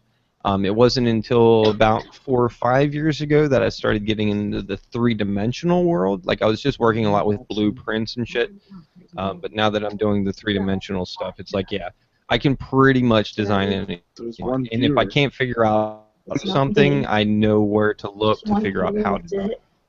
Right. I did CAD back in '88, back in high school. So did you have the digitizer? Computers were just coming out, man. Well, The things were huge. But yeah, okay. Well, that was the first year I was in mechanical drafting. The previous 2 years of high school, and then so you had your drafting table and your T-square and everything. exactly. Right. You And know? then my senior year, And your bum wad. well, in my senior year, they introduced the CAD system, and it was Yep. just in its infancy. You know, there's Yep. it's leaps and The bounds thing- better now. What? we got our little mouse pads here. If you have the thing, it was called a digitizer. It looked a lot like a mouse, but you had to like run it along like an XY coordinated plane or whatever. It looked like graph paper on top of a mouse pad. Right. I remember how to do that. Like I still work with people who swear by using those because it's got 4 buttons on it and like a little magnifying glass on it. You're right. It's got like an up, down, left, and right button. I don't know. Those guys trip me up. It's like you really don't need to use this stuff anymore, guys. The mouse works just fine. The computer stores all the info, but they like to use it for referencing. Right. Over there, babe. It's about bedtime for me. Is it bedtime? Man, it is already almost bedtime for you. I gotta go to work tomorrow. Yeah, so do I. Yeah. Well, Yeah, I got my big. I got my big. Me too. interview. I got had to work too. Well, All right, screw you, well- bums. I'm gonna stay up all night and work on my rep rap. You guys can all go to bed. Well, I'm glad you showed me that, Garrett. That's some neat shit right there. Well, I really, really hope by this time next week for the next Beer and Bullshit show, I'm gonna have this thing up and running, and I'm gonna print us out a little B and BS logo or something. It'll be fun. So don't hold me to that. Don't hold me to that. I'm gonna try. It'd be great if I could take her little bottle opener type thing she has and make a handle on it that says the Beer and Bullshit show or something like that. That'd be neat. Maybe we can get some donations coming in for the show, and here we'll give you a bottle opener. Right. I know. Cool. He's like, oh, when are you doing this shit? He's not even listening. Chris, are you listening? I'm listening. Oh. All right. Well, y'all, it's been real. All right, thanks, All right, Rob, for guys. coming on the show. All right. Annie, Garrett, Sorry. glad you had Yeah. fun at Port Fest. I will see you next week. Always All a pleasure, right, guys. Good night, guys. Later. Take care. All right, take care.